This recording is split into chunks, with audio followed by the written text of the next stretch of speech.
Order! My name is Judge Jordan. And I will not tolerate any disobedience in my court. I've got a senior media man, one of the Premier League clubs, enjoying our show this morning, Judge Jordan. He's texting me a picture of where he's sitting on a very congested but beautiful beach somewhere overseas with a blue sky, loving the show. I'll keep the name to myself, but he's known to us all. I'm glad you're loving the show and enjoy your holiday by the looks of it. Judge Jordan, our court is in session. Yes. And a perfect one for us to kick off with. Your old pal Gary Neville. Indeed. It appears he has done what you have been doing. And I'm not entirely sure he's going to be as successful as you have been in terms of being the author of a book. Now, the book is The People's Game. Yep. A view from the front seat in football. Yep. You're judging us. Will you be reading Gary's book anytime soon?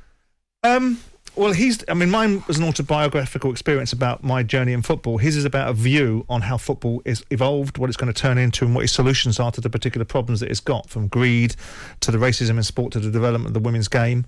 It's just been launched. Gary's got a huge platform, so it should be a successful book. Ironically, my publisher has just asked me to do something similar, which is write a book about the state of the nation of football and what the solutions are and the European Super League and all that sort of stuff. So, but I think it will be successful. Yes. Because I think a lot of Gary's views are quite coherent. I don't agree with all of them.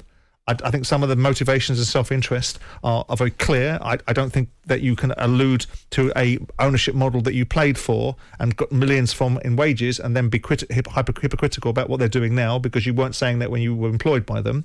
But I do think Gary has some good views. So would I read his book? I'm not a great book reader written by football people. I read Tony Adams' book. It put my feet to sleep.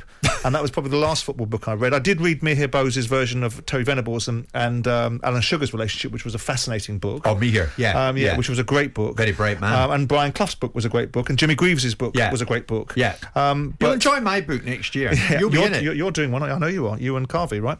And that'll be a great book too. But this one will be interesting. Glad we get that to ourselves. Yeah, good. So everyone now knows. But How much did you get? How much did you get? I mean, there's some scurrilous chat that Gary's book might outsell yours. I can't see that. Well, yeah, of course it. Well, why shouldn't it? Gary Neville paid for the biggest football club in the world, sits on a social media following of probably 2 or 3 million people because he courts that kind of attention because the world turns on social media. Yours is the bestseller. Mine's a bestseller, but so will his be. But mine's a different kind of book, and it'll be interesting to see just how wrong Gary is in some of his observations. So I might read it from that point of view. And then give him a ring. And say, there you are, you're wrong again. Jim White and Simon Jordan.